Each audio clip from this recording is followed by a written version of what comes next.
Vamos a quedarnos con esa palabrita por ahí en algún lado.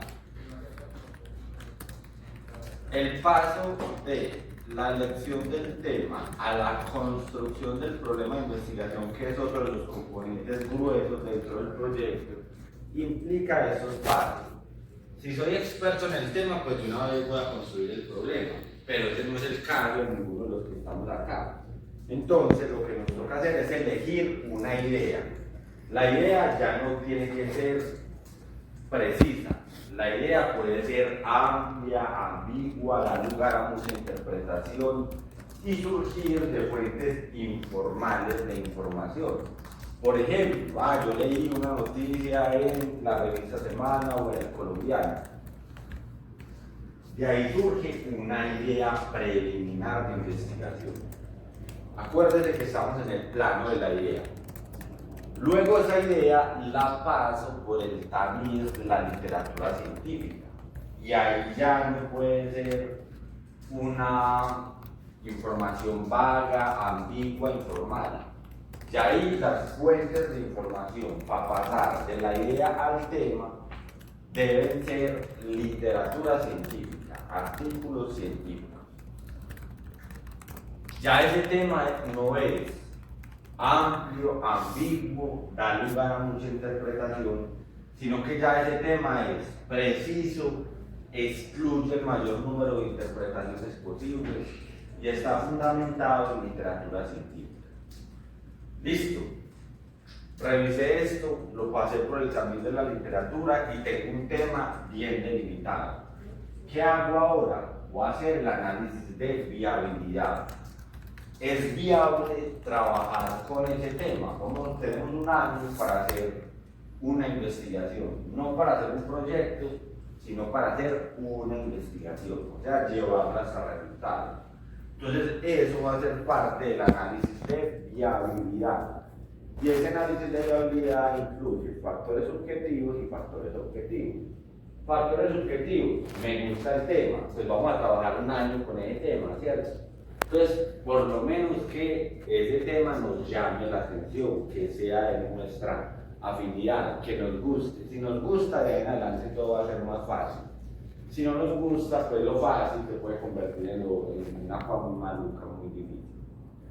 Objetivos, tengo el tiempo, factores objetivos, tengo el tiempo, tengo el dinero, tengo la infraestructura, tengo la aprobación de un comité de ética para llevar a cabo esta investigación. Eso lo valoramos en esta etapa. Entonces vamos a desagregar cada uno de estos aspectos. Primero, elección de ideas iniciales. Entonces, como les decía ahorita, pueden ser fuentes humanas o fuentes documentales.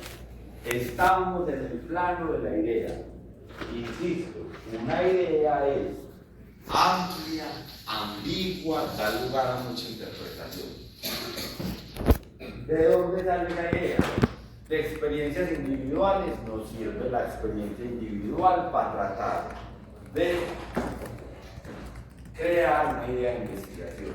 Conversaciones de grupos informales con sus compañeros o conversaciones con expertos. Un profesor en alguna clase encontró algún tópico de interés y a usted ese tópico de interés pues le llamó la atención.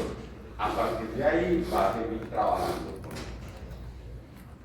Fuentes documentales, pueden ser artículos científicos, pueden ser libros, pero también pueden ser noticias de fuentes más informales, ¿cierto? Les decía ahorita, el Colombiano, Semana o cualquier otro medio de comunicación. Por ahí una nota en Twitter, en Facebook, y ahí sale. Y ya usted empezó a tener un interés por un fenómeno. Empiezan a surgir preguntas en torno a ese tópico que le llamó a usted la atención. Luego vamos a revisar literatura científica. O literatura científica. Quiero que quede esto claro porque hay proyectos que entregan al finalizar este curso que todavía están citando el Colombiano o el Tiempo. Eso es útil para la idea, pero para la formulación del problema de investigación eso ya no nos va a ser útil. ¿Listo? Entonces vamos a pasar esa idea por el tamiz de la literatura científica. Y van a notar por ahí de una vez, el 80% de las referencias que vamos a utilizar en este curso van a ser referencias de artículos originales. ¿Saben qué es un artículo original? ¿Qué es un artículo original? Que tiene introducción, métodos, resultados y discusión. ¿Listo? Entonces, un artículo original tiene que tener sección de métodos y resultados. Si no tiene sección de métodos y resultados, es una revisión narrativa de la literatura u otro tipo de texto. Pero nosotros vamos a utilizar al menos el 80% que sean artículos originales. El 20% restante pueden ser revisiones narrativas, pueden ser libros, pueden ser páginas de internet, pero páginas de instituciones reconocidas, CDC, Instituto Nacional de Salud, Organización Mundial de la Salud, y de ahí no nos vamos a salir. ¿Listo? ¿Para qué sirve esa revisión de la literatura? Muy importante, sirve para saber qué se ha investigado y al mismo tiempo para no repetir una investigación. Cuando veamos problema, uno de los componentes del problema es una sección que se llama vacío en el conocimiento o brecha en la información.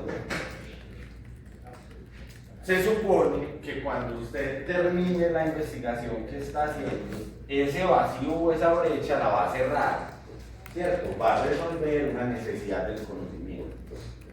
En esta sección entonces usted tiene que demostrar que no está repitiendo una investigación en el mismo tiempo, en el mismo espacio y en el mismo grupo poblacional que ya otras personas hicieron.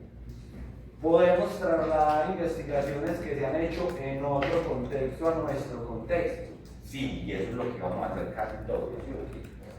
Lo que se ha hecho en otra parte, vamos a ver si acá se comporta de manera similar. Nos basamos en estudios precedentes. Pero lo que no vamos a hacer es repetir una investigación. Nos interesa la prevalencia de infección por tricomonas vaginales en mujeres de la ciudad de Medellín. Eso es lo que nos interesa. Voy y reviso la literatura. Hay un artículo publicado el año 2024 que nos dice la prevalencia de tricomonas vaginales en mujeres de la ciudad de Medellín. Ahí estoy repitiendo una investigación. ¿Cuál es la necesidad del conocimiento? ¿Cuál es la brecha? No hay. Ya hay un estudio que resolvió aquello que yo quería resolver. Y lo resolvió en el mismo espacio y en el mismo tiempo. Entonces no hay vacío en el conocimiento. Si encuentro eso mismo, pero lo encuentro en Pereira, o lo encuentro en Manizales, o lo encuentro en Bogotá, y yo lo voy a hacer en Medellín, ahí sí hay una brecha en el conocimiento. Porque es posible que las características de las mujeres de Medellín sean distintas a las de Manizales, Pereira o Bogotá. Y eso hace que la frecuencia del evento pueda variar. Por tanto, ahí sí habría una brecha, ahí no estaríamos repitiendo una investigación. ¿Listo? Y también nos sirve para estimar el grado de importancia del tema. Si yo elijo una idea de interés, digamos muy original por ponerle un adjetivo, pero de eso no hay nada, ¿sí o qué? Entonces yo digo, no, más bien dejemos eso para otro momento, porque es que no hay nada en la literatura, yo necesito basarme en estudios previos. Si eso es supremamente original y usted en la literatura no encuentra nada sobre eso, dejemos eso por ahí a un ladito y cogemos otro tema, ¿listo? Bueno, y también nos hace utilidad para saber qué aspectos, enfoques o perspectivas hace falta estudiar. Lo mismo, necesidad del conocimiento. Ejemplo, en el tema de efectos adversos de la vacuna contra el VIH. Algunos de ustedes se acordarán de este caso, de una especie de histeria colectiva que se generó a partir de la vacuna contra el VIH. Esta es la noticia que salió en El Tiempo sobre eso. 2 años del enigmático desmayo de niñas vacunadas contra el papiloma. El día en que 15 estudiantes de entre 11 y 15 años de edad se desmayaron en simultánea en el Colegio Espíritu Santo de Carmen de Bolívar, un municipio de la costa caribe, se comenzó a escenificar en Colombia una tragicomedia cuyo desenlace está en desarrollo en el año 2016. Ese 30 de mayo del 2014, llamados de emergencia por los profesores y directivas del colegio, los padres y madres se encontraron con el espectáculo de unas hijas con taquicardia, dificultad para respirar y adormecimiento de pies y manos. Sin saberlo, ese desmayo colectivo unió en una tragedia que se desató sin que sus familias lo hubieran percibido. Pero, ¿qué pasó con las niñas? ¿Por qué se desmayaron? Preguntaron las madres. La información que recibieron no les dio ninguna respuesta. En esa jornada escolar, lo único raro que había ocurrido era que las niñas habían sido vacunadas contra el virus del papiloma humano. Para muchos padres fue la primera noticia sobre una vacunación masiva de sus hijas. Eso nos sirve como fuente de idea de investigación.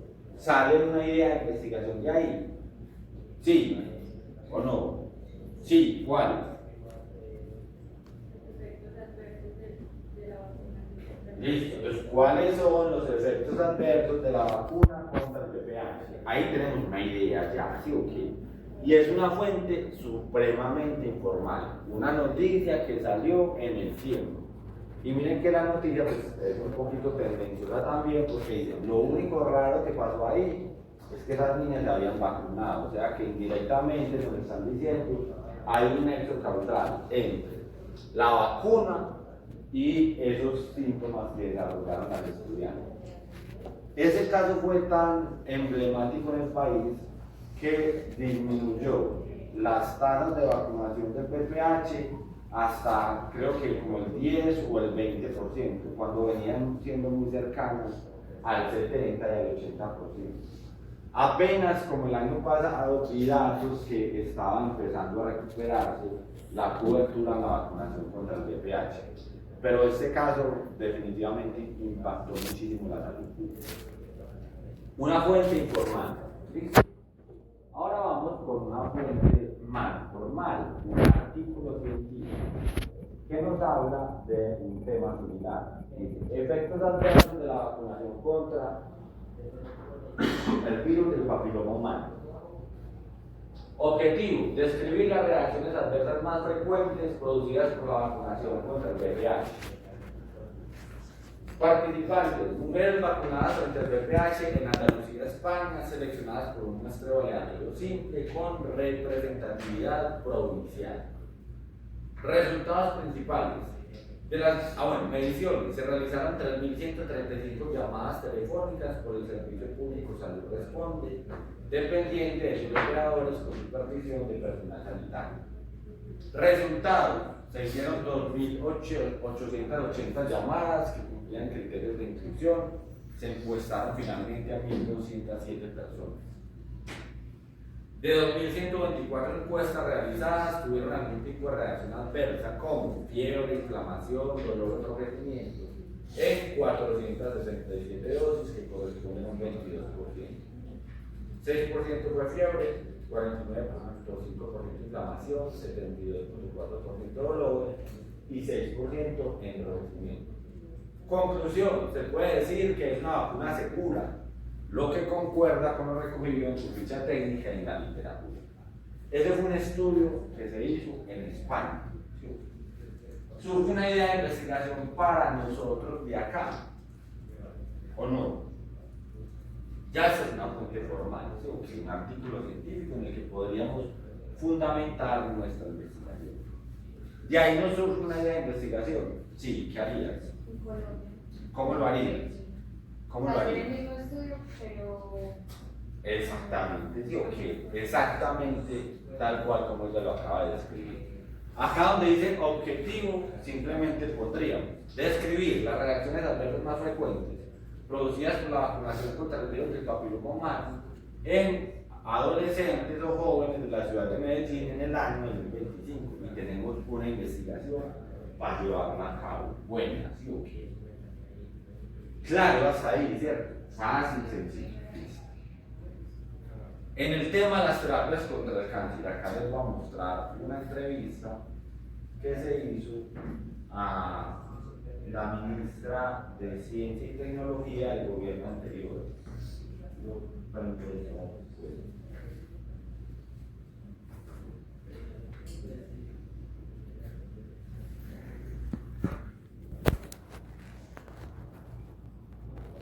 También de pronto se acuerdan de este caso.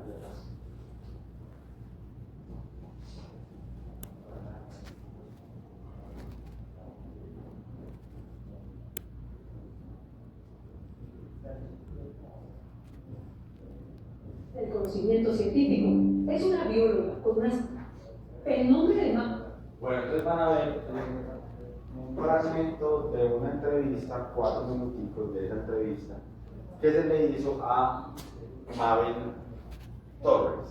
Yo la confundo con Mabel Lara, que es una periodista que ahora trabaja en la gobernación de El Valle, no en la alcaldía de Cali, que más o menos tiene un parecido, después la confundo. Ella se llama Mabel Torres, esta es Mabel Torres, y fue ministra de Ciencia en el gobierno de Duque.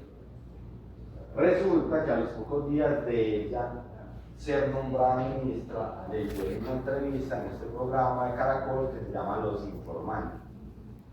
Ella, buena parte de su vida académica, trabajó con un hongo que se llama ganoderma. Y en la entrevista pues van a ver lo que ella dice en torno al hongo ganoderma. Mabel Torres debería ser tan conocido como el de Rodolfo Ginás, por ejemplo. Juega en las mismas ligas del conocimiento científico. Es una bióloga con una sonrisa enorme, casi tan grande como su deseo de que el país voltee la cara hacia el Pacífico. Un paraíso para la ciencia y el desarrollo, pero que es tan desconocido como ella misma. Tatiana Besa se metió al laboratorio de la doctora Torres y vio el esfuerzo con el que investiga detrás de la cura contra el cáncer y otros males. Yo vi una imagen cuando estaba niña, cuando tenía como 4 años, y salía por primera vez de Vallesolán en el televisor, de una noticia que decían, esa señora pues que tenía un padecimiento y la mostraban, pues imagínate, hace ya 40 años, un poquito más, y la mostraban y mostraban el sufrimiento, y al final decían que era una persona que estaba sufriendo cáncer. Y yo creo que como que esa imagen me impactó mucho y me marcó bastante. A Mabel Torres esa imagen le marcó la vida, tanto que todavía se acuerda de esa mujer con cáncer, sufriendo por culpa de la enfermedad, y aunque fuera apenas una niña en un pequeño rincón del Pacífico chocuano, decidió que su propósito sería combatir esa abominable enfermedad. Mi papá decía que yo tenía que ser abogada porque era muy sociable y comunicativa. Yo le decía, no, yo no quiero ser abogada, yo quiero ser médico y encontrar moléculas para curar el cáncer. Entonces, yo desde muy chica tenía ese sueño de la investigación. Estoy revisando la morfología de la mujer. Al final no fue ni abogada ni médica, sino bióloga. Lo suyo era la ciencia y buscando la molécula milagrosa para derrotar al cáncer, Mabel terminó demostrando que es una de las mentes más brillantes del país. De compuestos bioactivos para cáncer que es impresionante. Si yo no dejo mi laboratorio, pues hay mundo porque ahí mezclo, no lo he podido dejar. Ahí mezclo, hay ensayos, hay bachillerato. Todavía soñaba con ser médica, pero ese proyecto se truncó cuando llegó a la universidad en Cali. Y me di cuenta que no, que medicina no era, que lo que yo quería era hacer ciencia. Y me metí a la maestría de microbiología médica. Y en microbiología médica realmente encontré ese camino de la ciencia y la investigación y fue cuando empecé a trabajar temas más aplicados. Seguía empeñada en su batalla contra el cáncer y en esa interminable búsqueda encontró un inesperado aliado, un hongo que la hizo alucinar. Pues este es el hongo de mis amores. Se llaman ganodermas, y aunque con ese nombre suene algo exótico y difícil de encontrar, están por todos lados. Crecen en el bosque, en la selva, hasta en la ciudad y tienen forma de oreja. Crecen en los árboles, en los troncos de las maderas, los podemos encontrar dentro del bosque o los podemos encontrar fuera del bosque. Este lo recogió ella misma, cerca de Cali. Mabel conocía las enormes propiedades de estos hongos, pero se dio cuenta de que faltaban estudios sobre las diferentes especies y cómo usarlas para tratar el cáncer. Esa fue su tesis de doctorado. Hice estudio de unas 1000 especímenes de todo el mundo, África, América tropical, América del Norte. O sea, vos ibas por África, por América, buscando hongos. Buscando y pidiendo a los herbario hongos, toda especie. Viajó por todo el mundo recolectando hongos que después analizaba en su microscopio. Así pasó años metida en el laboratorio, haciendo ensayos, hasta que tuvo un producto para probar con pacientes. Hicimos unos ensayos, de hecho, de elaborar una bebida líquida funcional con ganoderma y otros frutas del Pacífico. Y esta bebida pues la tomaron algunos pacientes y tuvimos casos positivos de resolución. Pacientes que tenían qué tipos de cáncer. Cervix, seno y cerebro especialmente. Con esa bebida consiguió mejorarles la calidad de vida, en algunos casos prolongarla y hacer las quimios más llevaderas. Fue su mayor logro y con esa investigación ganó la beca Mujer Científica de la UNESCO, una de las más reconocidas. La doctora Torres sigue con sus obligaciones de sabia entre foros, debates y viajes a las regiones.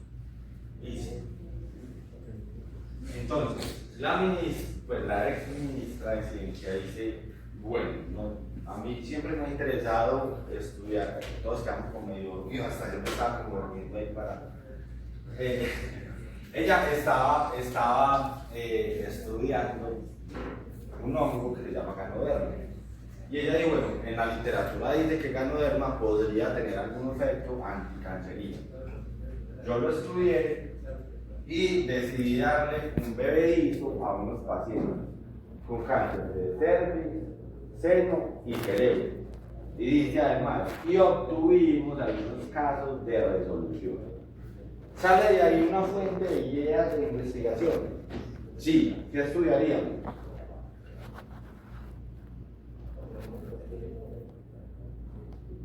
¿O no sale nada de ahí? ¿Cómo? En otros tipos de cáncer, ¿qué haríamos? Lo mismo, o sea, le damos el bebedizo a otros pacientes con otros tipos de cáncer. Podría ser, ¿sí? Pero ¿qué estamos asumiendo ahí? O sea, si le damos el bebedizo de una vez a otros pacientes con otros tipos de cáncer, pues estamos asumiendo que lo que nos dice una autoridad, pues porque es la ministra de Ciencia, una señora con doctorado que hace parte de la misión de sabios. La misión de sabios en Colombia es que se dedica a un grupo de personas muy destacadas que lo que hacen es generar la política de hacia dónde va el país en términos de ciencia, ¿cierto? Entonces, bueno, no le vamos a creer a esta señora si es una autoridad en el campo. Nosotros haríamos lo mismo en otros tipos de cáncer. Problema, primero vamos a revisar qué dice la literatura, ¿sí? O que a ver si lo que dice la literatura efectivamente coincide con lo que nos dice esta autoridad.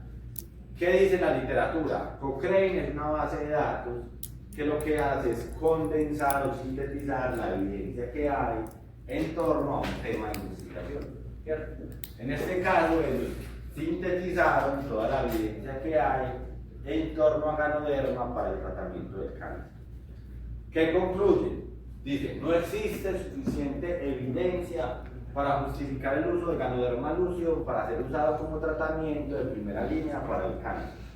Es decir, la ministra estaba echándonos cuentos. ¿Qué dijeron los expertos en el campo a partir de la entrevista que le hicieron a la ministra? Vamos a leer solamente dos. Me interesa Liga Colombiana contra el Cáncer. La Liga Colombiana contra el Cáncer hace eco a las voces de inconformidad y perplejidad expresadas por otras organizaciones científicas con respecto a lo comunicado por la recién nombrada ministra de Ciencia, Tecnología e Innovación en un programa televisado en donde anunció los resultados de unos experimentos con un hongo que podría curar el cáncer. La desinformación o la información no avalada científicamente hace mucho daño, especialmente cuando se trata de una enfermedad tan compleja como el cáncer, que afecta a más de 100.000 colombianos cada año y que con frecuencia son asaltados en su buena fe por mercaderes de la esperanza. Ahí le están tirando la puya a la ministra como mercader de la esperanza. El rigor científico debe mantenerse a toda costa. La normatividad y las leyes también. Es simplemente velar por el cumplimiento del método científico de investigación avalado en todo el mundo y evitar que la investigación pierda la seriedad y el respeto de la comunidad. ¿Qué dice este oncólogo? Este oncólogo escribió en una nota en El Colombiano: no existe ningún estudio que haya demostrado que el ganoderma cure el cáncer. Por lo anterior, yo que también reclamo mi derecho a opinar, opino que más fácil escribe un soneto de Shakespeare, un mico sentado en un teclado, que el ganoderma cure el cáncer. Ahora, el punto es, ¿por qué consideran ustedes que la comunidad científica juzgó con tanto rigor las declaraciones de la ministra? ¿Qué está pasando aquí, Dani? Pues, según eso ya lo presentó como si fuera una cura del cáncer, pero en el video ella lo mencionaba como más como una alternativa para hacer más llevadera la quimio. Lo que dijeron de más llevadera la quimio lo dijo la entrevistadora, ¿sí o qué? Sí. Pero las palabras de la ministra fueron: tuvimos algunos casos de resolución, o sea, de cura, ¿cierto? Ella lo dijo así. Sí. ¿Listo? Entonces, ¿por qué se está juzgando ahí como con tanta rudeza esas declaraciones? Porque entonces no sería una cura, sería como una ayuda para la quimio, pero cura no es. Listo, cura no es, la evidencia dice que no. ¿Por qué más? Dale. Porque es una autoridad, es la cabeza de una entidad científica. Nosotros como creadores de ciencia nos enseñan que hay rigorosos y basados en la evidencia, ¿cierto? Cuando ella habla de casos con resolución, si yo escucho eso, pienso que hay casos de cura, de su totalidad, pero en realidad no.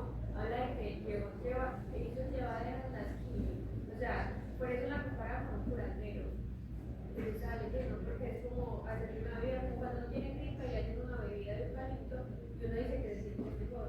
En realidad eso no se hace por los medicamentos. Exacto, entonces bueno, ahí dice como dos o tres cosas muy buenas. Dale. Y la segunda autoridad, una desinformación más dura. Claro, miren que es el programa, los informantes los domingos, yo creo que es como a las 8 de la noche, o sea, horario time, en el que todo el mundo está en la casa, relajado, entre las cobijas, viendo televisión antes de acostarse, ¿sí? O antes de dormirse, perdón. Entonces todo el mundo está viendo eso lo dice una ministra de Ciencia, o sea que ganó la cura del cáncer, o sea que pues, para que voy a ir a que me dé quimioterapia, si hay un bebedizo que ya lo cura. Problema, pues no hay ninguna publicación de esta señora en la que muestre que efectivamente esos pacientes se curaron. ¿Dónde está el artículo que ella publicó en el que indica que unos pacientes que se les dio ese bebedizo se curaron? ¿Cómo fue el diseño del estudio? Ya vimos tipos de estudio. Fue un estudio experimental, fue un ensayo clínico. O había un grupo control, que se le dio al otro grupo. No, nada. Ella dijo, habían 5 señores con cáncer, yo les di este bebedizo y 5 se curaron. 5 es suficiente para uno decir que un medicamento puede ser utilizado como tratamiento para el cáncer, así no sea de cura, así sea para hacer la quimioterapia más llevadera o mejorar un poco la calidad de vida. ¿Esto es suficiente para eso? No. Sí, ok. Entonces, pilas. Las fuentes informales, así sean autoridades, pues una señora con doctorado, sabia, hace parte de la misión de salud y ministra de ciencia. Así sea una autoridad, pilas. Eso nos sirve de fuentes de ideas de investigación. Pero eso siempre tenemos que contrastarlo con la literatura.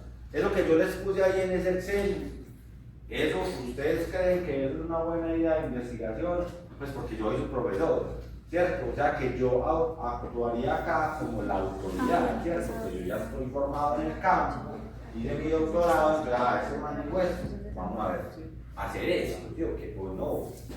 Así lo diga quien lo diga, usted tiene que contrastar eso con la evidencia. Listo, vamos a ver en la literatura si efectivamente esto que nos están diciendo que valdría la pena estudiar, pues vale la pena estudiar. Entonces, pilas, el caso del ejemplo es para mostrarle que hay fuentes de ideas. Listo, hasta ahí vamos bien, y lo que dijo esta señora puede ser una fuente de idea de investigación. Pero de ahí al tema de investigación ya hay una brecha larga, ¿sí o qué? Que tiene que ser atravesada por el tamiz de la literatura científica. Ya acá nos dicen, no, eso no sirve para el cáncer. Entonces, ¿para qué voy a hacer esto? Si ya hay una revisión de la literatura que nos dice, hasta el momento no hay ningún artículo que nos muestre que el ganoderma puede ser usado como tratamiento de primera línea para el cáncer. Bueno, se supone que ya pasamos todo esto y ahora tenemos un tema de investigación. Y luego voy a hacer análisis de viabilidad de ese tema de investigación.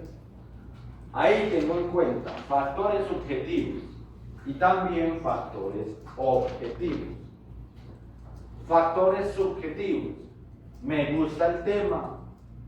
Es importante que les guste por lo menos un poquito, ¿cierto? Eso hace lo difícil más sencillo. Nosotros vamos a trabajar un año con ese tema de investigación que ustedes eligen. Entonces, si ese tema de investigación no les gusta, pues van a hacer un trabajo muy mediocre, un trabajo muy malo, o van a hacer un trabajo muy bueno, pero muy aburrido durante todo un año, ¿cierto? Capacidad para desarrollarlo. Suponga que a usted le interesa modelos matemáticos predictivos para la próxima pandemia. Ah, que muy bacano, ¿sí o qué? Pero usted es negado para la matemática. No puede estudiar ese tema, ¿sí o qué? Va a ser muy difícil que ese proyecto de investigación llegue a buen término. ¿Te gustaría estudiar algo de eso? Sí. Pero no te entra la matemática por ningún lado, pues por ahora no, ¿sí o qué? Más adelante, que tenga más tiempo para estudiar matemáticas, pues estudiar ese tema, ¿cierto? O sea que, si usted se considera negado para un tema, pues dejemos ese tema por ahí y no lo vamos a estudiar por ahora. ¿Listo? Tiempo. ¿Cuántos meses requiero y cuántos semestres tengo? Tenemos 2 semestres para llevar la investigación a término, a un artículo científico. Publicable o no, pero a un artículo científico. ¿Cierto? ¿De qué depende? Ya les he dicho que sea publicable, pues ustedes, de la calidad con la que lo hacen. Pero para ganar el curso, usted puede tener el artículo científico mediocre y le da para ganar el curso, pero tiene que tener un artículo científico, es decir, hasta conclusión. Entonces, ¿cuánto tiempo tengo para eso? Un año. En un año esa idea de investigación que estoy planeando o que definí es viable llevarla a cabo. Si sí, seguimos con ella. Si no, esto no me toca cambiar de tema de investigación. Factores objetivos. ¿Puedo trabajar con este tema para trabajo de grado o para una convocatoria en la que usted esté participando? Es de interés ese tema no solamente para usted o para este curso, sino para una agenda política institucional. Por ejemplo, ese tema es de interés para la Organización Mundial de la Salud, o para el Ministerio de Salud, o para los Objetivos de Desarrollo Sostenible. Hace parte de ese tema de una agenda mucho más amplia. Presenta utilidad. Un proyecto sobre este tema resolvería otras necesidades, además de la necesidad que usted tiene de aprobar Constitución y Constitución 2. Recursos. Requiero infraestructura dinero, asesores, requiero de eso, lo tengo. Esas son las preguntas que usted tiene que hacerse al momento de hacer la valoración de los aspectos objetivos que viabilizan o no su proyecto de investigación. ¿Vamos bien hasta ahí? ¿Sí? Okay. Ejemplos de algunos temas de investigación. Nuevas alternativas terapéuticas para la diabetes. Bacterias resistentes a los antibióticos. Sirve el condón para la prevención de enfermedades de transmisión sexual y cuál es la mejor prueba para diagnosticar meningitis. ¿Qué opinan de estos temas? No de ideas, temas. ¿Qué opinan de estos temas? ¿Están bien? ¿Están mal? ¿Qué opinan?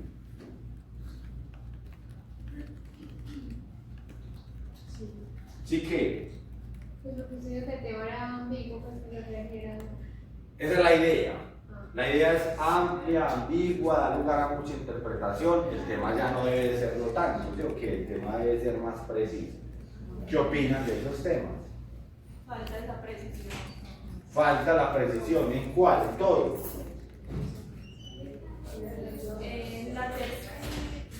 Primero, eso, vamos por pasos. Primera, nuevas alternativas terapéuticas para la diabetes. ¿Qué tipo de diabetes? ¿Diabetes tipo 1 o diabetes tipo 2? Estamos hablando de alternativas terapéuticas farmacológicas o de ejercicio físico o de alimentación, es supremamente amplio. Bacterias resistentes a los antibióticos. ¿Qué me interesa de esas bacterias? Los factores de riesgo. El grupo de antibióticos. ¿Qué tipo de antibióticos? Estamos hablando de carbapenémicos, o estamos hablando de betalactámicos, o si son bacterias gram positivas, bacterias gram negativas. Me interesan alternativas terapéuticas para esas bacterias, o me interesa los factores de riesgo para infección por esas bacterias, o me interesa la prevalencia de esas bacterias. Nada, no nos dice nada de eso. ¿Sirve el condón para la prevención de enfermedades de transmisión sexual? Vale. Pero ese no sería como ya un estudio muy investigado. Sería un estudio sobre el que hay mucha evidencia ya. No hay brecha de. No hay brecha o vacío del conocimiento. Yo que uno diría, sí, efectivamente, ¿será que sí hay brecha o vacío en la necesidad del conocimiento ahí? ¿Cuál es la mejor prueba para diagnosticar meningitis? ¿Qué diríamos de eso?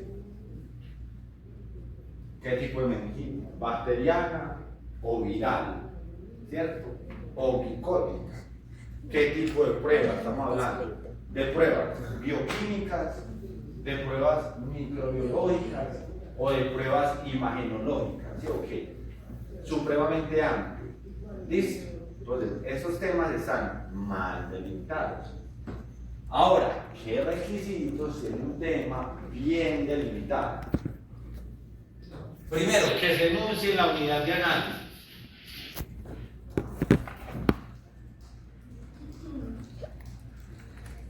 Que pueda abordarse con evidencia empírica, esto es, datos observables o medibles. Que permita anticipar el tipo de estudio que se va a llevar a cabo.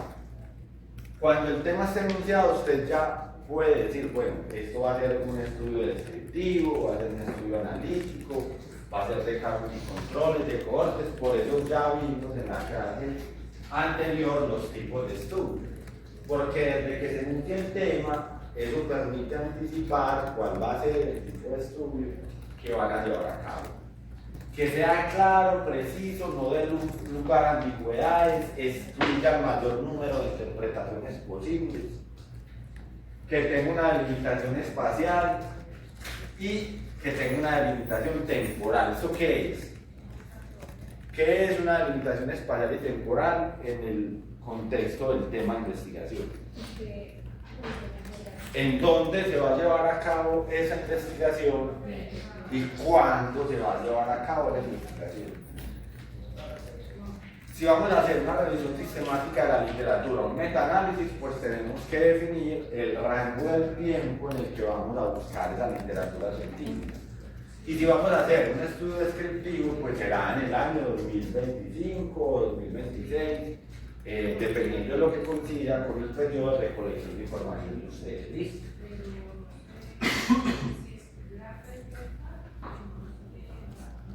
¿Dudas hasta ahí? Entonces retomemos. ¿Qué características tiene un tema de investigación bien delimitado? Uno, no tiene que ver en el orden que está ahí. Uno,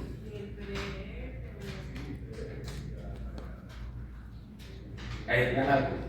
Uno, ¿cómo? ¿Qué características tiene un tema de investigación bien delimitado? ¿Sí o qué? Vamos a pasar la búsqueda de la literatura. El objetivo de la búsqueda de la literatura que vamos a hacer ahorita es formular ese tema de investigación y dejarlo muy bien delimitado. Entonces, ¿qué aspectos vamos a tener en cuenta al momento de formular ese tema de investigación bien delimitado? Uno, ¿cómo? Que tenga de manera explícita o implícita la unidad de análisis. ¿Eso qué es? La opinión o la... ¿En quiénes se va a llevar a cabo la investigación? Listo. Que tenga de manera explícita o implícita la unidad de análisis. ¿Qué más? Que también, explícita o implícitamente, usted pueda anticipar el tipo de estudio que van a llevar a cabo los investigadores, ¿sí? Que simplemente con leer ese enunciado. Que tenga delimitación espacial y temporal, es decir, dónde y cuándo se va a hacer esa investigación. ¿Qué más? Se puede abordar con evidencia empírica. Que se puede abordar con evidencia empírica, o sea, que implique usar medios éticos. Usted no va a decir cuál es la capacidad de dolor que pueden soportar los estudiantes de la escuela de microbiología. No, eso no implica usar medios éticos, ¿sí o qué? ¿Qué más? Y que sea preciso, que excluya el mayor número de interpretaciones posibles, que se enuncie sin ambigüedad. Listo. Ya estamos hasta tema de investigación, o sea que hemos avanzado mucho. Tenemos claros tipos de estudios y ya vamos en el contexto del tema de investigación bien formulado. Ahora vamos a ver un repaso de búsqueda de literatura científica. Entonces vamos aquí. Yo tengo una idea de investigación o un tema preliminar, que eso podríamos convertirlo en idea de investigación, ¿cierto? Esa idea preliminar surge a partir de fuentes que pueden ser humanas o documentales y pueden ser fuentes formales o informales, ¿sí o qué? Tengo un tema preliminar, pero este tema preliminar es amplio, ambiguo, hay mucha interpretación y no sé si efectivamente constituye un problema, ¿cierto? Puede ser alguna mentira que me está diciendo por ahí alguna ministra. Entonces, yo lo que voy a hacer es revisar la literatura científica, a ver si efectivamente este tema preliminar sí puedo convertirlo en un tema bien delimitado. Hago la revisión de la literatura científica y clasifico lo que encuentro en la literatura científica en sus temas. Y con base en eso, formulo un tema ya bien delimitado. Después de tener ese tema bien delimitado, hago el análisis de viabilidad. ¿Es viable o no es viable trabajar ese tema en este proyecto de investigación? Y hasta ahí vamos, ¿sí? Porque eso fue lo que vimos en las diapositivas anteriores. Pero resulta que la revisión de la literatura científica no solamente es importante para eso, sino que también es muy importante para pasar del tema de investigación al problema de investigación. Entonces, que eso va a ser la próxima clase. Entonces, ahora ya tenemos un tema de investigación muy bien formulado. Necesitamos convertir ese tema de investigación en un problema de investigación. Y ahí nuevamente vamos a revisar la literatura científica, pero ya con el ojo puesto en otros detalles que veremos en la próxima clase. El propósito de este esquema es mostrarles que la clave en esta formulación de los proyectos de investigación es revisar la literatura científica. Mire que es lo que nos permite pasar de la idea al tema y el tema al problema. Entonces, como esta es la clave, vamos a hacerlo bien. Pero resulta que cuando nosotros buscamos cualquier idea o cualquier tópico de interés en internet, encontramos una cantidad de información. Entonces, ¿cómo puede usted como investigador aprovechar los recursos que le ofrece internet sin caer prisionero o sin ser ahogado por la masa documental que allí se encuentra? Cuando uno busca, por ejemplo, esto en Google, le aparece cerca de 133.000 resultados. ¿Qué hacemos? Tenemos que leer los 133.000 artículos. ¿Cuáles leemos? Los primeros 10, o los primeros 20, o los primeros 30. ¿Cómo hacemos para elegir cuáles artículos vamos a leer de esa cantidad de información que hay ahí? Pues resulta que la búsqueda de literatura científica también tiene medios, ¿cierto? Entonces, una búsqueda de literatura científica es un proceso metódico que nos va a llevar a recuperar de la manera más directa y fácil posible las referencias más adecuadas para nuestra investigación. Y lo que vamos a hacer es aplicar ese método de búsqueda de la literatura para que podamos delimitar un tema de investigación y luego construir un problema. Estos son los pasos de ese método, ¿cierto? Primero, formulación precisa del tema. Entonces, tenemos una idea preliminar, pero esa idea preliminar vamos a tratar de hacerla lo más precisa que podamos. Luego, cuando ya la tenemos precisa, vamos a descomponer esa idea en los conceptos centrales. Y vamos a buscar conceptos homólogos a los conceptos centrales de la idea que yo formulé.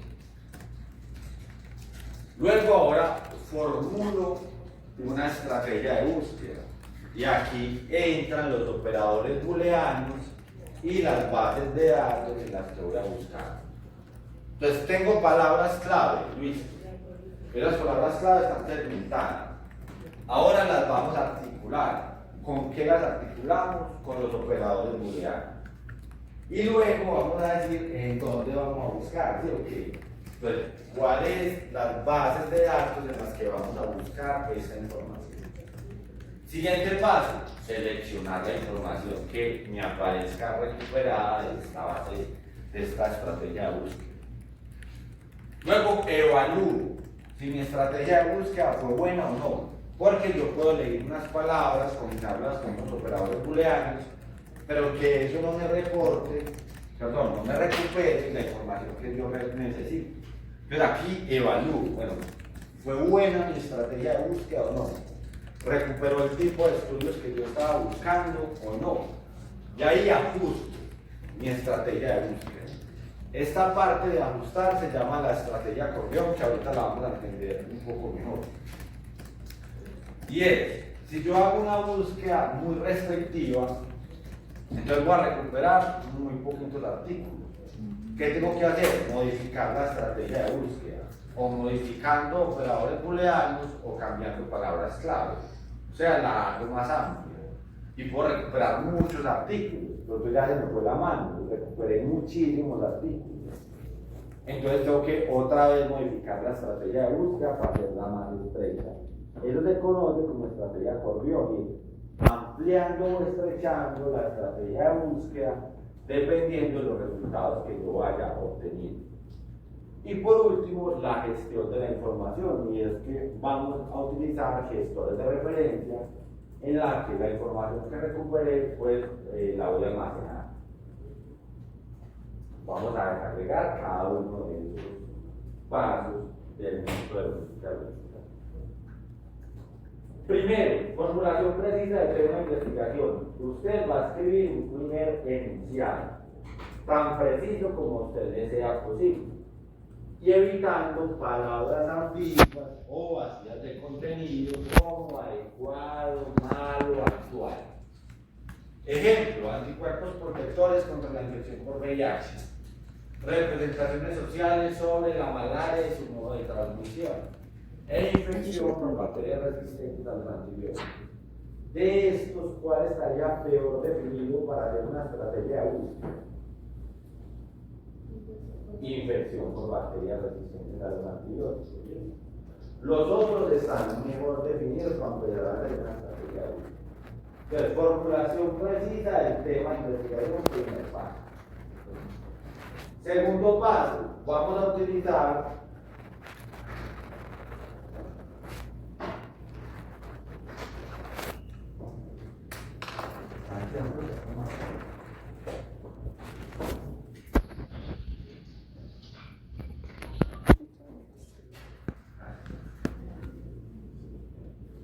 segundo paso, ¿qué tipo de estudio me interesa recuperar? Y acá vamos a volver a esta pirámide de la evidencia, ¿cierto? Recuerden que acá vamos a cambiar series de casos, reportes de casos, y acá vamos a poner descriptivos de prevalencia. Entonces, ¿qué tipo de estudio me interesa recuperar de la literatura? Y cada uno de los tipos de estudio pues tendrá una palabra clave que lo represente. Si me interesan los estudios descriptivos, ¿cuál sería la palabra clave que usted utilizaría? ¿Qué busca un estudio descriptivo?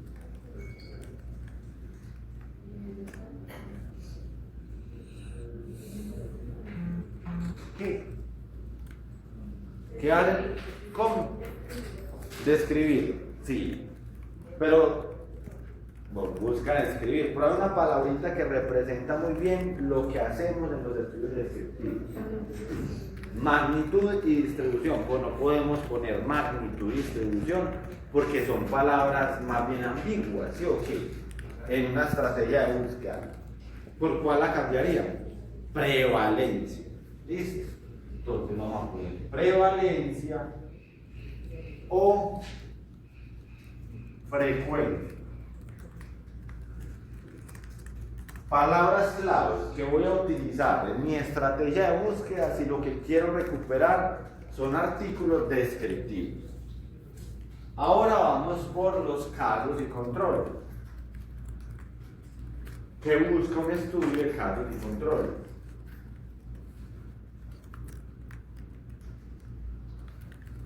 Ahora vemos la clase pasada. ¿Qué busca un estudio de casos y controles? ¿Para qué sirve?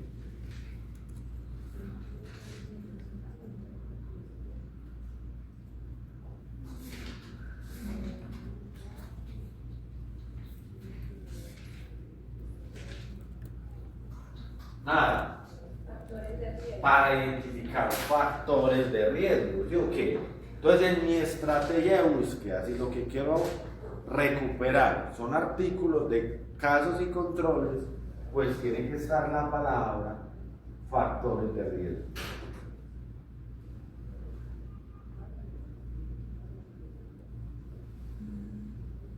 En los estudios de cohorte,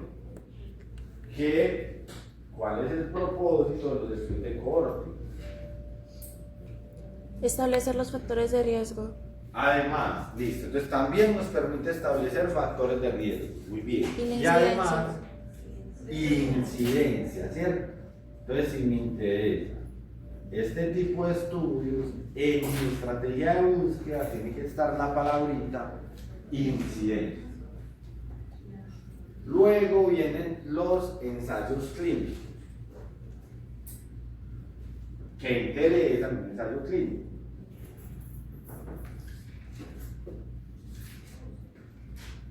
Un tratamiento. Un tratamiento. Yo estoy evaluando un tratamiento, sí. Pero ¿cuál es el resultado de un ensayo clínico? Yo evalúo un tratamiento para ver qué. El comportamiento, pues yo no puedo estudiar o poner una palabra que sea comportamiento porque es una palabra amplia, ambigua. O sea, ¿la qué? La eficacia. ¿Listo? Entonces voy a poner acá eficacia. ¿Y qué más? Eficacia es, ¿los curó o no los curó? Y la ¿cierto? seguridad. Y la seguridad. Eficacia y la seguridad.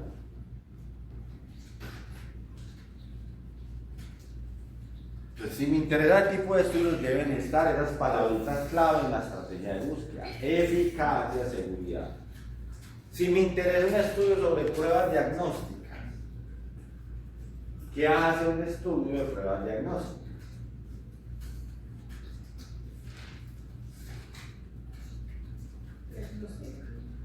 Un estudio de pruebas diagnósticas diagnostica. Compara técnicas. ¿Cómo? Ensayo.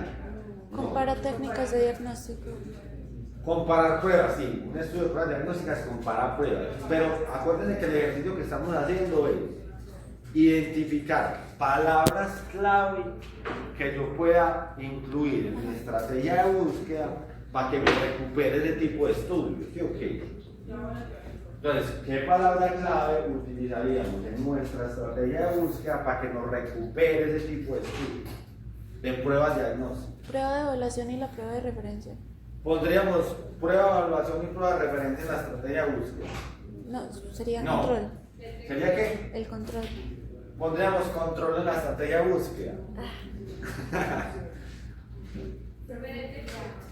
Detección. Es- No. Sigue siendo amplia la palabra detección, ¿sí? no sé. Sí, exactamente. Digo que entonces incluiríamos palabritas propias de ese tipo de estudios: sensibilidad, especificidad. Sí.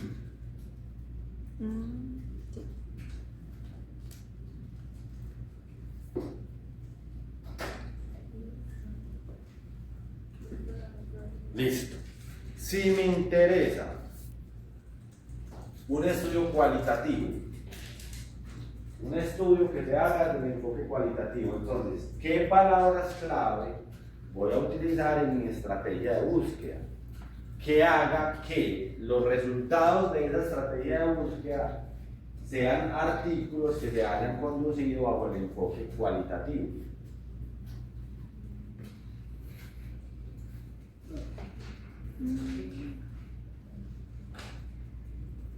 ¿Qué buscan los estudios cualitativos? ¿O qué es un estudio cualitativo? Eso lo vimos en la primera clase y lo vieron en teoría del conocimiento. Describir, no, porque también podría ser de los estudios descriptivos, ¿sí o qué? Recopilar. Pensemos en un resumen de un artículo. Yo utilizo la palabra recuperar, recopilar. O sea que esa palabra debe estar en el resumen del artículo cualitativo, ¿sí o qué? Si yo utilizo recopilar como palabra clave en la estrategia de búsqueda, es probable que un artículo cualitativo tenga esa palabra en el resumen. Yo diría que no. Significado. Significados, ¿sí o qué? Entonces, significados imaginarios. Y representaciones. Exacto. Imaginarios. Representaciones.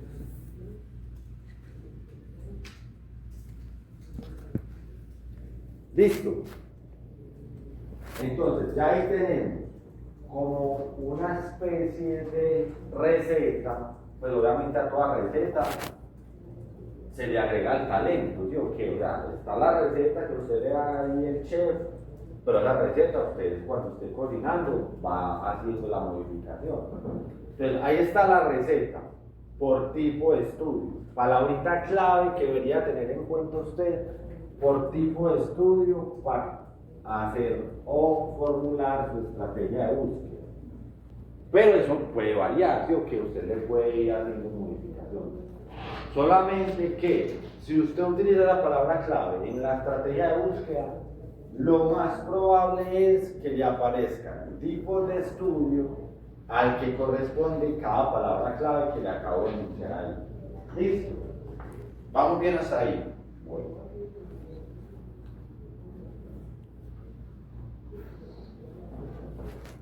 Entonces, asuman este caso, ¿cierto? En medio de la pandemia, por favor, el gerente del hospital en el que usted está trabajando le solicita implementar una prueba diagnóstica con buen desempeño para este microorganismo. En su laboratorio no hay la infraestructura para realizar una PCR, así que le tocará buscar otra alternativa.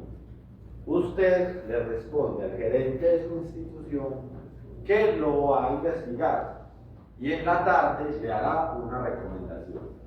Entonces ya tenemos ahí cuál es la fuente de la idea de investigación.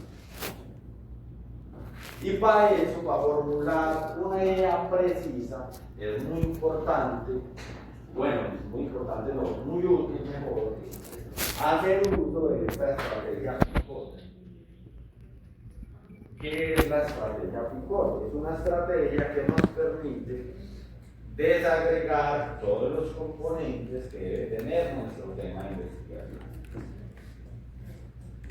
La P significa población, paciente o problema. En nuestro caso van a ser población adulta con sospecha de infección por SARS-CoV-2. La I es o una intervención, que puede ser un medicamento. Pero también en los estudios de pruebas diagnósticas, la I puede ser la prueba IN. O en los estudios de factores de riesgo, la I puede ser o convertirse en una E, que sería la exposición. En nuestro caso, entonces, la prueba índice sería prueba de antígeno o prueba de anticuerpos. Comparación, frente a que voy a comparar esto. No todos los estudios tienen comparación. Por ejemplo, los descriptivos no tienen comparación. Pero todos los demás sí tienen. Entonces, la voy a comparar contra otra intervención, o contra un placebo, o contra la prueba de referencia, o contra un grupo de no expuestos en el caso de los casos inferiores y los de jóvenes. En nuestro caso, la comparación es la prueba de referencia, o sea, la PCR, la que no podemos hacer en nuestro laboratorio, pero que estamos seguros que clasifica un individuo positivo como positivo y a uno negativo como negativo. Siguiente paso, el outcome o el resultado a evaluar. ¿Cuál es el desenlace que voy a evaluar? Como es un estudio de pruebas diagnósticas, entonces el desempeño diagnóstico y el desempeño abarca los conceptos de sensibilidad, especificidad, valores predictivos, positivos, negativos, etc. Tipo de pregunta, es una pregunta sobre el diagnóstico y tipo de investigación, pues será una investigación sobre pruebas diagnósticas. Entonces desagregamos, esta estrategia PICOT lo que nos permite es desagregar todos los componentes de nuestro tema de investigación. Si eso lo fuésemos a formular como una pregunta, la pregunta PICOT, entonces, ¿cómo quedaría formulada? ¿Quién se atreve a darnos una opinión? En una pregunta, ¿cómo incluiríamos esto? Vamos a incluir todos esos componentes en una pregunta.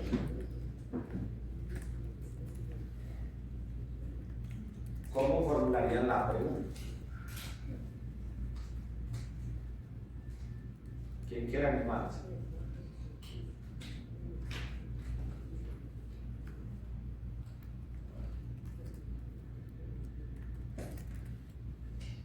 Nadie.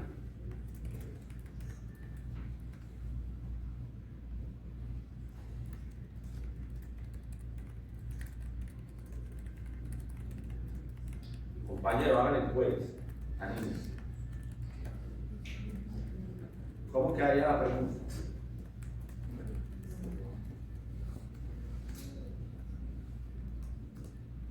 ¿Cuál? Bueno, ahí les di la primera. Les di el empujón. ¿Cuál? ¿Cuál es el desempeño diagnóstico? Muy bien. ¿Qué dirías? ¿De qué? No, los pacientes adultos no nos interesa el desempeño diagnóstico de los pacientes adultos, sino que era la población. Entonces, ¿en quién? Entonces, exacto. Entonces, ¿cuál es el desempeño diagnóstico? ¿De qué? De la prueba de antígeno o la prueba de anticuerpos, comparada con la PCR. para el diagnóstico de pacientes adultos con sospecha de infección por SARS-CoV-2. Entonces miren que cuando uno hace uso de esta estrategia PICOR, se le facilita mucho formular la pregunta con todos los componentes que debería tener. Sí. ¿Cuál es el desempeño diagnóstico de la prueba de antígeno y la prueba de anticuerpos comparada con la PCR en pacientes adultos con sospecha de infección por SARS-CoV-2 en la ciudad de Medellín, Milán, 2025? Yo se le agrega delimitación espacial y temporal. Siguiente paso, pues ya tenemos un tema bien formulado, ¿sí o qué? Preciso, excluye el mayor número de interpretaciones posibles, podemos anticipar el tipo de estudios. Siguiente paso, vamos a elegir ese tema, lo vamos a descomponer otra vez en palabras clave. Formulamos un tema completo, siguiente paso, vamos a hacer una especie de lisis de ese tema, cortarlo en palabritas clave. Y vamos a tener en cuenta también palabras homólogas de la palabra que aparece explícitamente en el tema que yo formulé. Entonces, en el tema de anticuerpos protectores contra la infección por VIH, pues tendremos anticuerpos, pero además de VIH, tendremos que poner como palabrita homóloga el SIDA. Representaciones sociales sobre la malaria, su modo de transmisión y su terapéutica. Nos preguntamos cómo además se conoce la malaria. Pues la malaria también es conocida como paludismo, ¿sí o qué? O sea que lisamos el tema, lo fragmentamos en palabras clave y buscamos palabras homólogas a esas palabras clave. ¿Dónde buscamos eso? En los DEX o los MESH. Ahí ustedes se acuerdan, yo estoy seguro que se lo vieron. ¿Cómo se llaman estos? Los DEX o los MESH son tesauros, ¿sí o qué? Entonces acá lo que hacen estas bases de datos es que utilizan un lenguaje controlado, en el que nos dicen, bueno, esta palabra, cómo es conocida además en la literatura científica del campo de la salud. Esto es en español, los escritores en ciencias de la salud, y esto es en inglés, los MESH. Entonces volvamos al COVID-19 y al tema que nos formulamos. SARS-CoV-2, pero también se conoce como coronavirus, o también se conoce como COVID-19, o también se conoce como MERS-CoV. Entonces, palabra clave y palabras homólogas a nuestra palabra de interés. Luego vamos a buscar precisión diagnóstica y antígeno o anticuerpo, diagnóstico y PCR, palabritas que no pueden faltar en nuestra estrategia. Siguiente paso, entonces, lisamos el tema de interés, fragmentamos en palabras clave. Siguiente paso es hacer uso de los operadores booleanos. Entonces, eso que fragmentamos, ahora vamos a unirlo otra vez a través de los operadores booleanos. Y los más usados son AND or NOT. AND. Entonces, cuando yo tengo dos palabras clave y las enlazo con este operador booleano, lo que le voy a decir a la base de datos es que me recupere artículos que tengan tanto el primer término como el segundo término. Or, cuando yo enlazo dos palabras clave con este operador booleano, lo que le estoy diciendo a la base de datos es que me recupere artículos que tengan la primera palabra clave, que tengan la segunda palabra clave o que tengan ambas palabras. Y no, lo que voy a hacer con este operador booleano es decirle a la base de datos que me recupere artículos que tengan la primera palabra clave pero no la segunda. En el ejemplo ven, En el ejemplo, ven, literatura no es poesía. O sea que voy a recuperar artículos que me hablen de literatura, pero no es poesía. ¿Sí?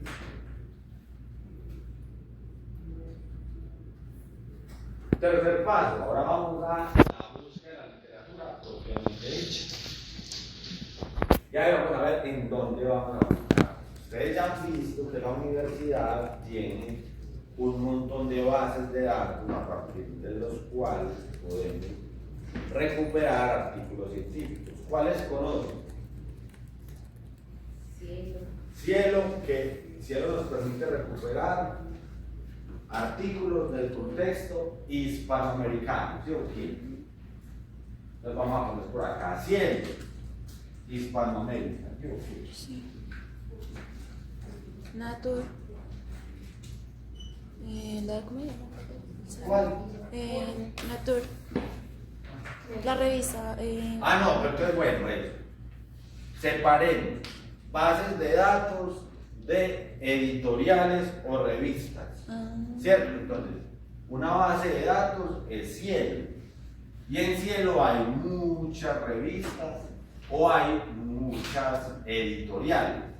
Nature es una casa editorial que tiene muchas revistas. ¿Listo? Entonces, Nature no es una base de datos. PubMed, de las más importantes internacionales, ¿cierto? Scopus, también muy parecida a PubMed, también internacional.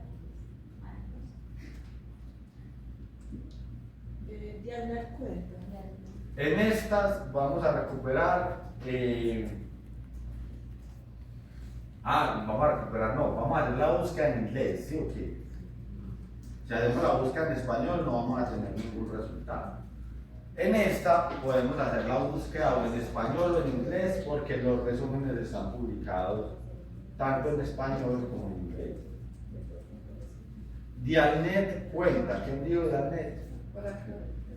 Dialnet cuenta, pero Dialnet recupera artículos más como de ciencias sociales en lugar de ciencias de la salud. Pues habrán algunos de ciencias de la salud ahí, pero no es el grueso de interés. Entonces, listo. Y además de esto, la recomendación es incluir un buscador abierto, como Google Scholar. Acá hay muchas más opciones, ¿cierto?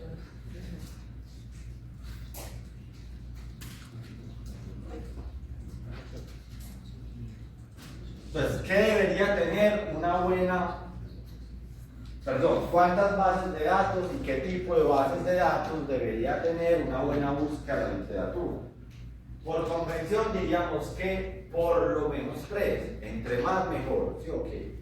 Pero por lo menos 3. Un buscador abierto, ahí tenemos Google Scholar. Una base de datos internacional, PubMed, Scopus, Science Direct, acá PubMed, Scopus, Science Direct, cualquiera. Y una regional, que en nuestro caso sería 100. ¿Listo? Por lo menos 3.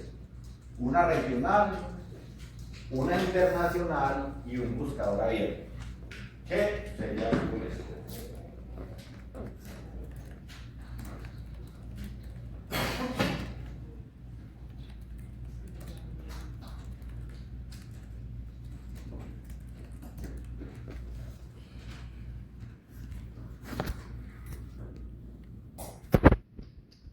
Porque es útil buscar en bases de datos qué nos aporta y qué no nos aporta cuando buscamos en estas fuentes de información.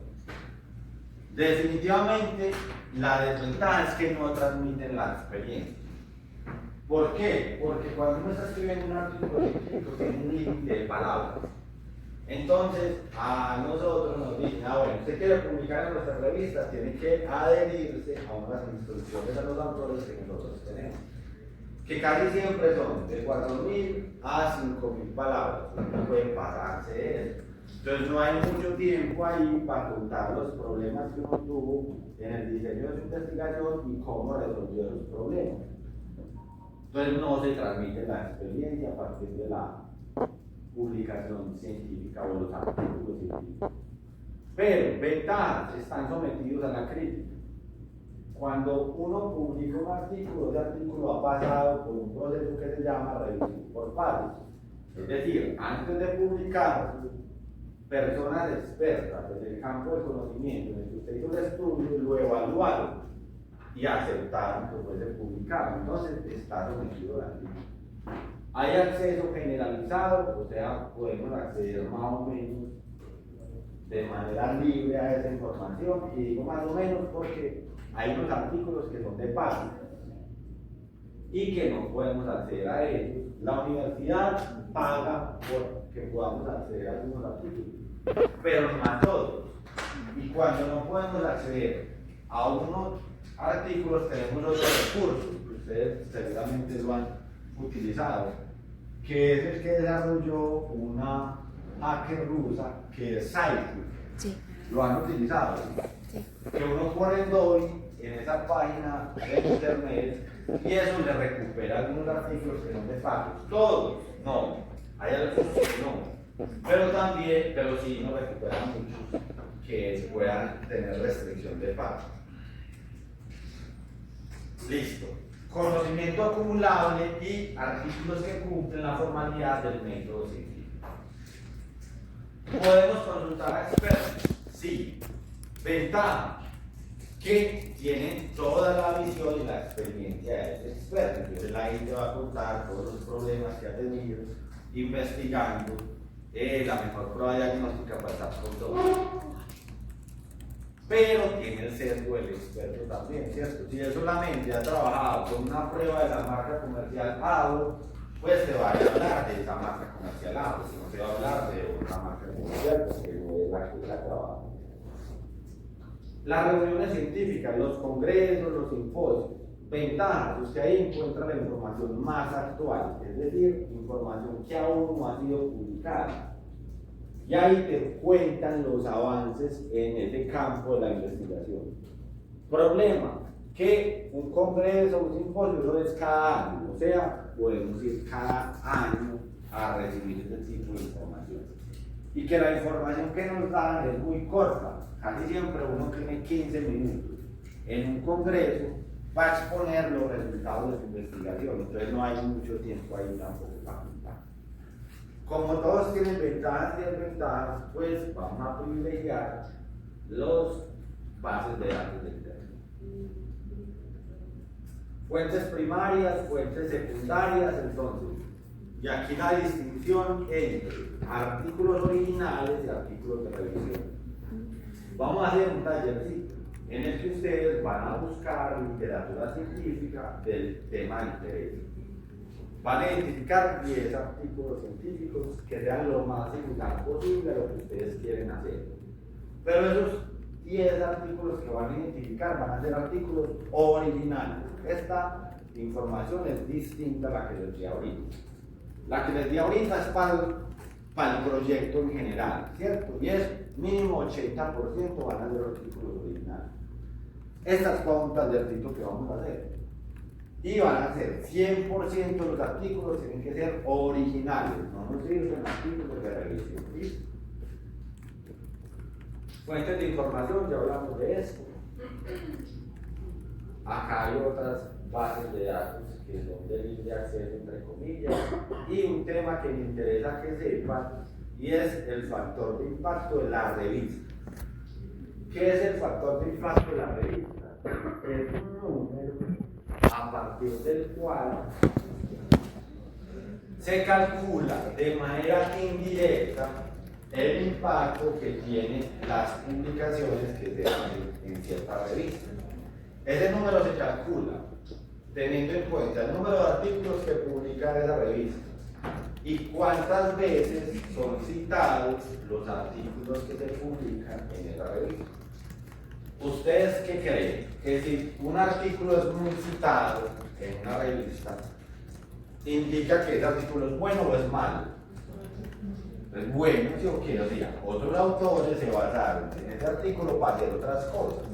Entonces, por eso, entre más alto sea el factor de impacto, pues diríamos que la revista es de mejor calidad. Con base en ese criterio, las revistas se clasifican en cuartiles, que van del cuartil 1 al cuartil 4. Cuartil 1, las revistas todas aparecen en esta base de datos que se llama CIMAR. Entonces, cuartil 1, están las revistas todas, las de más impacto en el ámbito internacional.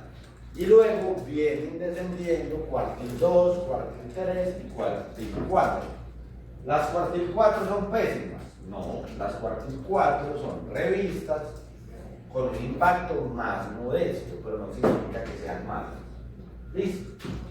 Clasificación de las revistas también chuleada, en donde consultamos cómo se clasifican las revistas. En esta base de datos que se llama CIMAR. Ahí aparecen revistas internacionales y algunas locales, pero no todas las locales están indizadas en CIMAR. Entonces, las locales las consultamos en PubLindex. En Colombia utilizamos un sistema que ya no va de Q1 a Q4, sino que va A1, A2, B o C. Mire que es la misma clasificación del 4. Pero ya no tiene Q1, Q2, Q3, Q4, sino A1, A2, B y C. Bien, ya vamos a terminar aquí ya lo que están empezando a cabecear. Entonces, bueno, siguiente paso. Vamos a la base de datos que elegí. PubMed, por ejemplo. Y en PubMed vamos a poner todos los componentes de nuestra estrategia de búsqueda, ¿cierto? Entonces ponemos diagnóstico, ANCOV-19, SARS-CoV-2, AMP, precisión. Y lo ponemos en la barra de búsqueda. Nos aparecen 3.122 resultados. ¿Tenemos que leer los 3.122 resultados? No, ¿qué hacemos? Filtrar. Entonces podemos filtrar primero por la estrategia de búsqueda. Acá le estamos diciendo a esta base de datos, si lo ponemos así tal cual como está ahí. Prestenme atención, yo sé que ya están cansados, pero prestenme atención. Después de hora y media uno ya no funciona muy bien, eso ya está estudiado, pero toca hacer un esfuerzo ahí, ¿listo? Entonces, si lo ponemos acá en esta barra, lo que le estamos diciendo a la base de datos es: recupere mi artículo, que en cualquier parte del texto tengan estas palabras. Si yo le digo a una base de datos que me recupere artículos que en cualquier parte del texto tengan esta palabra o estas palabras, la búsqueda será muy sensible, muy específica o ambas. Muy sensible. ¿Qué significa sensibilidad? ¿O qué entendiste por sensibilidad? Pues que la podemos, pues que es muy susceptible a que estén muchos artículos. Eso, o sea, usted va a identificar cualquier artículo que le hable de eso. No se le escaparía ningún artículo si usted lo hace así. Pero sería una búsqueda muy inespecífica también, porque vas a recuperar muchos artículos que por allá marginalmente en la discusión o solamente en la introducción mencionaron diagnóstico y COVID-19, pero el centro del artículo no era ese. La mención a esa palabra fue de manera marginal. ¿Lo vas a recuperar? Sí, pero ese artículo finalmente no te va a servir, porque lo enunciaron por allá marginalmente. ¿Qué hacemos para mejorar la especificidad de la búsqueda? ¿Qué haríamos? ¿Qué harían ustedes? Para mejorar la especificidad de la búsqueda.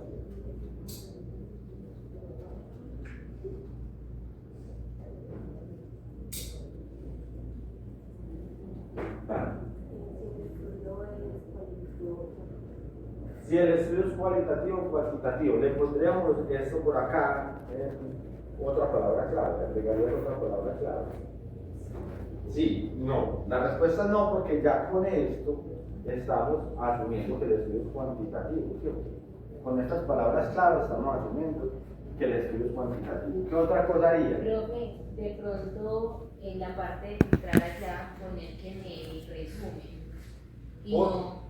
Entonces eso, pero eso no se hace por acá, sino que eso se hace por búsqueda avanzada. Entonces le damos búsqueda avanzada y le vamos a decir a esa base de datos excelente que me recupere artículos que tengan esas palabras clave, pero en título o resumen. Si hay un artículo que tiene esa palabra clave en el título o en el resumen, pues lo más probable es que el cuerpo del texto hable de eso, ¿sí o qué? Nadie va a anunciar en el título o en el resumen esa palabra y el cuerpo del texto va a hablar de otra cosa.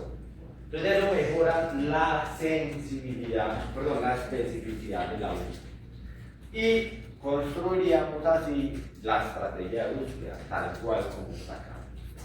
Ya ahí pasamos de tener 3.000 resultados a tener 100 resultados. Y puedo filtrarla aún más. Casi todos en la parte izquierda o algunos en la parte derecha tienen otros filtros que podemos aplicar. Ahí.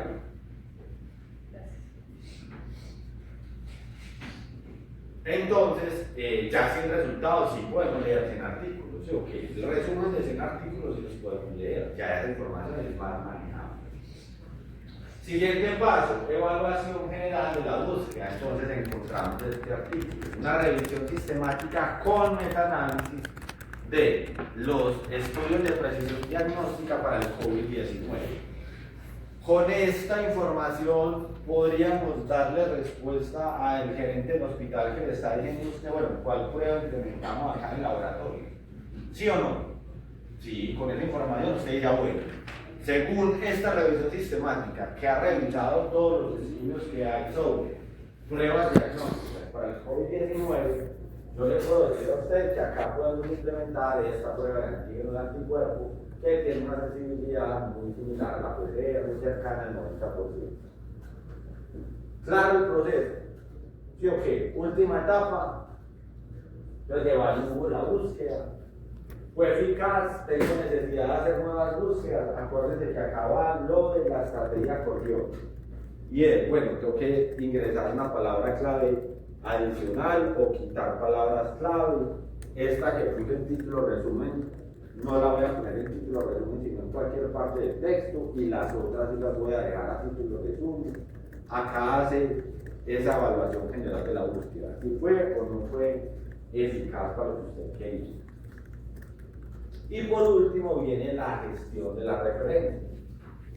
Acá hay muchos recursos para hacer la gestión de la referencia. Está el NOR, el Excel, o si usted desea hacerlo más artesanal, pues está Excel. ¿Bien? Pues lo importante es que usted sepa en dónde buscó esa información. Que hay veces uno lee un artículo, no es juicioso ni sistemático, almacenando la información que he hecho, y después es un problema para volver a encontrar el artículo. ¿Dónde fue que se leí esto? Es un problema. Entonces tiene que ser muy juicioso, muy sistemático, gestionando la referencia. Podemos hacer uso de Zotero, Mendeley, estas dos son las más recomendables.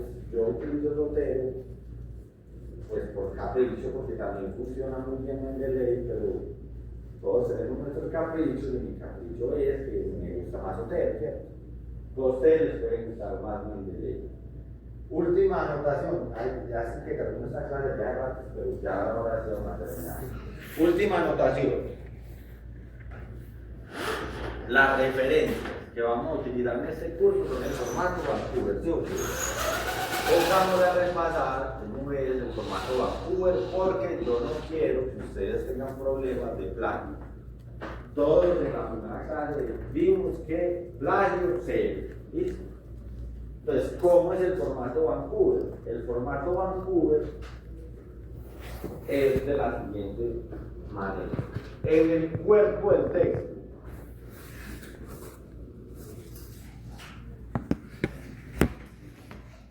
y al final del texto.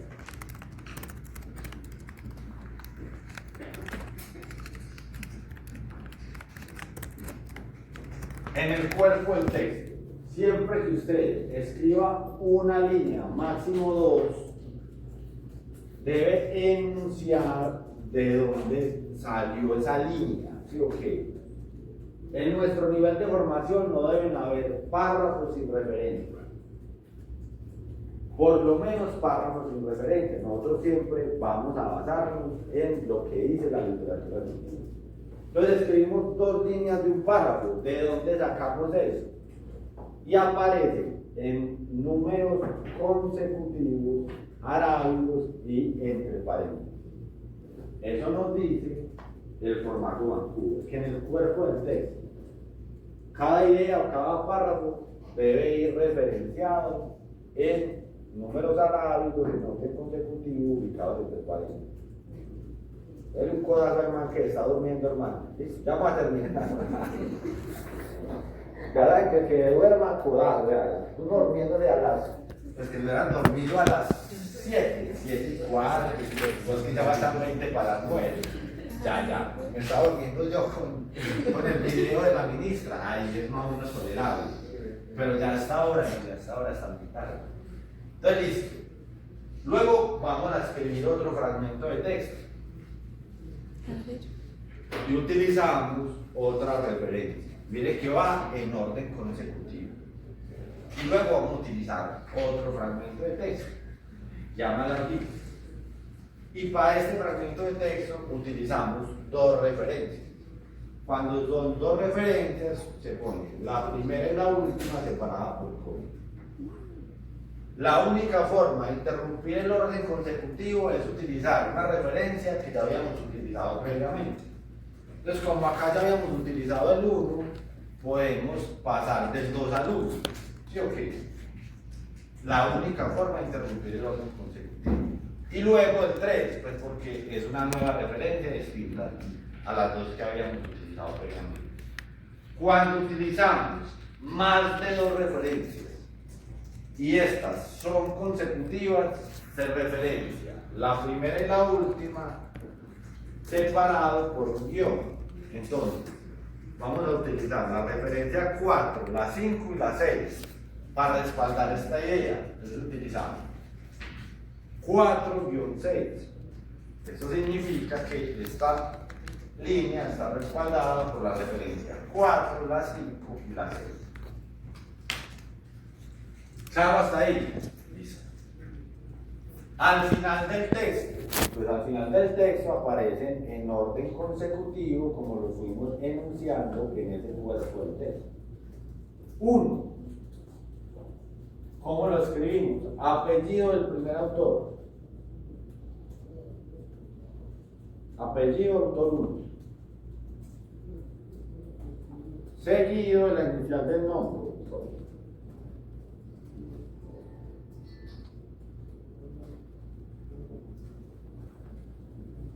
Separado por coma de el apellido del autor 2.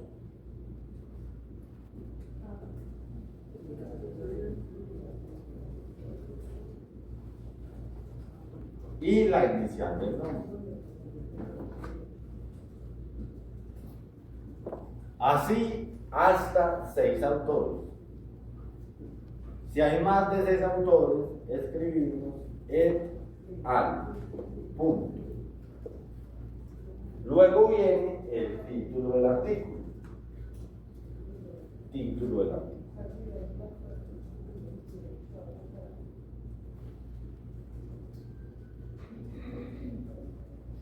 Separado por punto del nombre de la revista.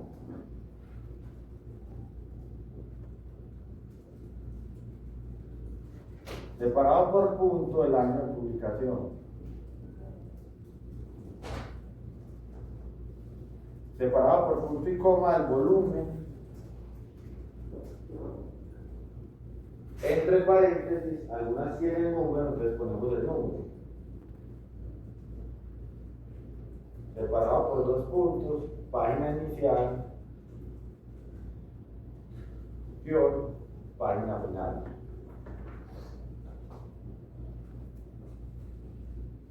Algunos, después de esto, ponen el DOI, otros no. El DOI es el número de identificación del artículo. Y así van las referencias al final del texto. En una sección que se llama así, referencias.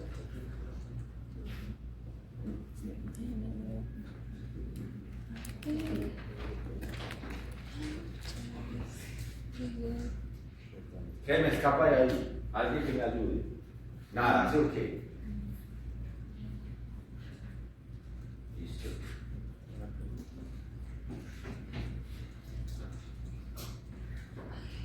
Su compañero, entonces, vamos a hacer un ejercicio. Ya, mátale. Tiranía de la esperanza, cuando uno la pública. La tiranía de la esperanza, eso la esperanza que se acaba, pero nada, lo alarga y lo alarga. Solamente quiero mostrarte cómo funcionan los textos. Ahí estoy peleando con Usted eso. ya sabe, pero recordarlo. ¿No sabe? Ah, pero saben de ley. Apellido. Inicial. Autor. Apellido.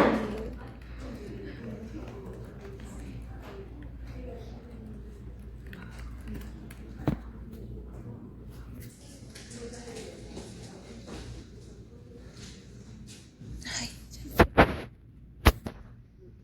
¿qué es?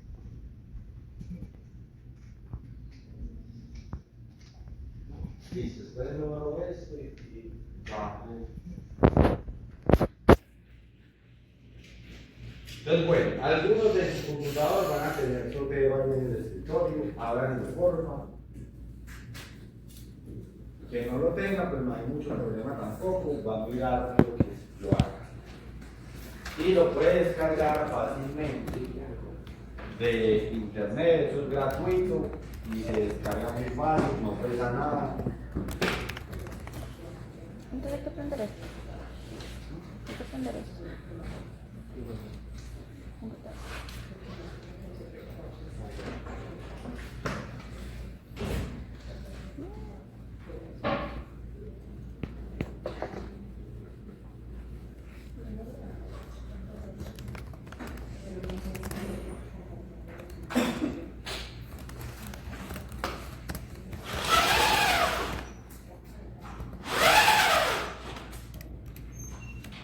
Bueno, entonces vamos a buscar el curso rápidamente algún tema que nos interese.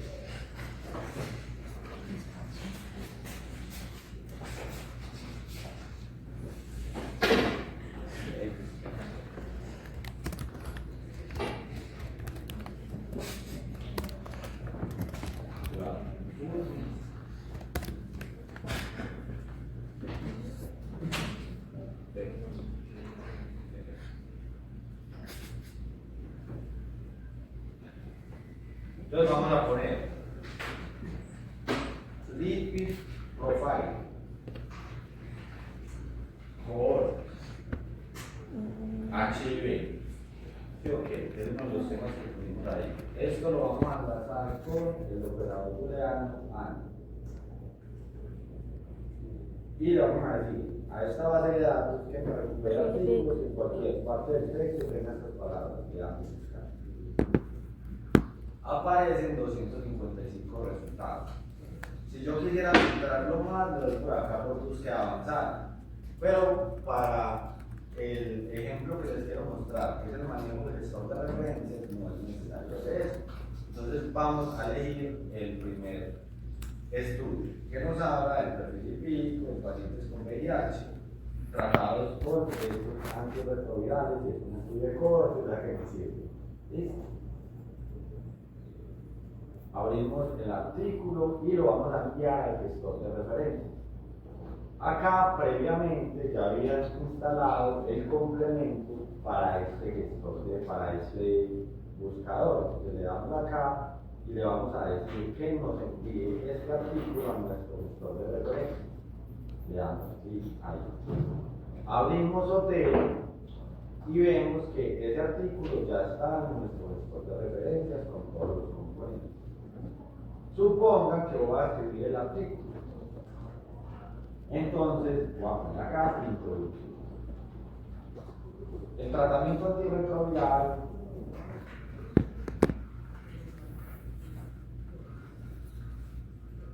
ha prolongado la supervivencia de pacientes con VIH. Sin embargo, ha añadido la problemática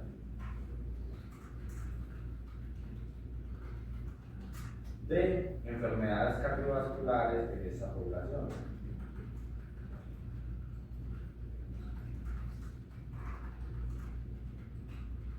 Estudios previos muestran que, no, sugieren mejor, bueno, no importa.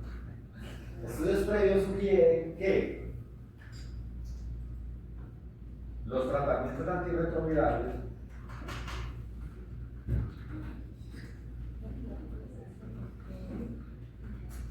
incrementan el perfil lipídico en estos pacientes.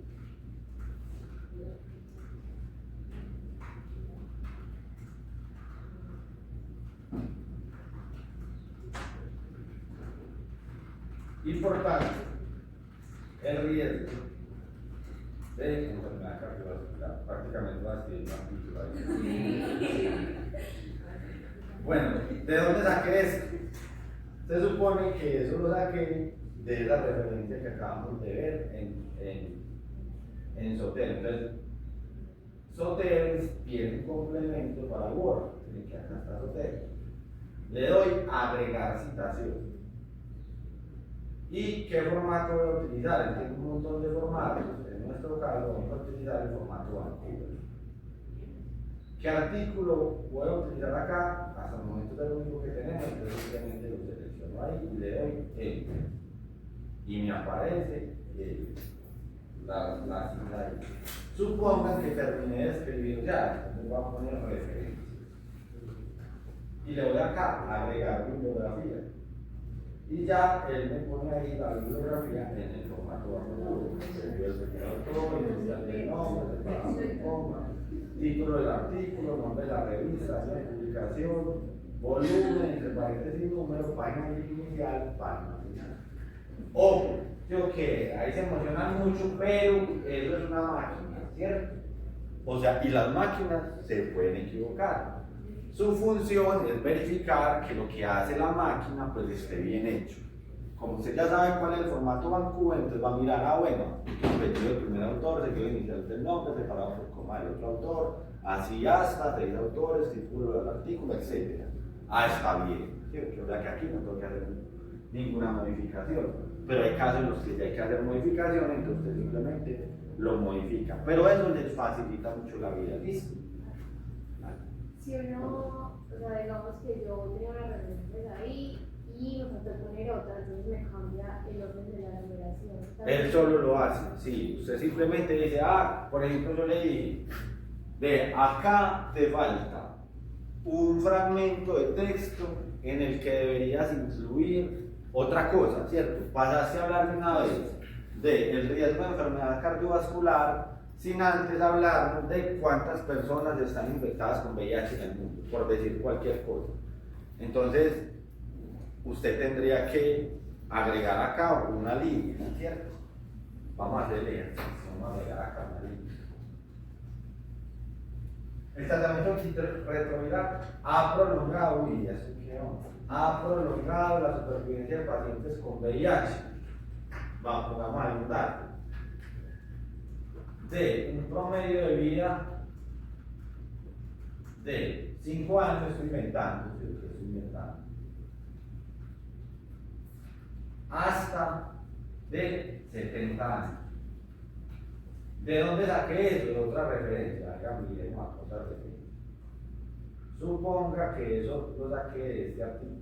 Pues vamos a mandar este artículo a nuestro de referencia.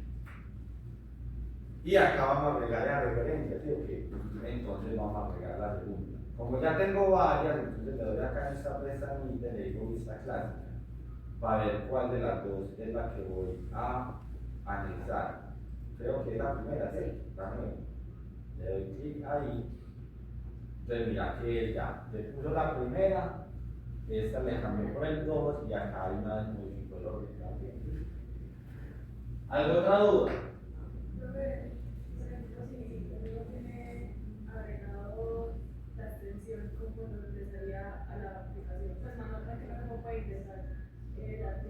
mujer haya soltero, o solo por extensión de poder. No, soltero acá usted le dice, tiene una pestañita. Entonces mira que acá dice. Voy a agregar un nuevo elemento. ¿Qué nuevo elemento va a agregar? Es un artículo de revista, es un libro, entonces vamos a agregar un artículo de revista académica. Entonces se pide el título del artículo, el autor y acá todo lo va a meter de manera manual. Profe, una pregunta. ¿Y si yo voy a utilizar la primera referencia en otro párrafo? Igual, sí, ok, entonces vamos a utilizarla acá.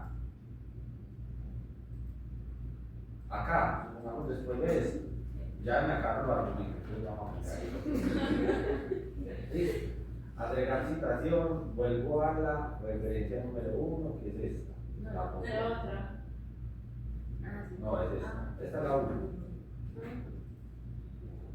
Sí, ok. Y entonces, bueno, me pone la 1 ahí. Profe, y si en una sola línea se fueron las referencias. Si en una misma son varias referencias, la vez. Pero no, chicos, terminemos este. Sí, ok. Entonces acá voy a poner. File. Esta. Y la otra es Liquid Profile. Sí, ok. Liquid Profile. Pongo la dos ahí y le doy el. Me pone la 1 y la 2 se lo pongo. Listo. Ahora sí. Sí, soltero, entonces usted puede manejar acá, digamos, tenerlo acá en el computador y también trabaja en su casa. Entonces, soltero también puede, usted puede acceder a soltero de internet. Espere, vamos a decir acá. Entonces, usted crea un usuario, una contraseña.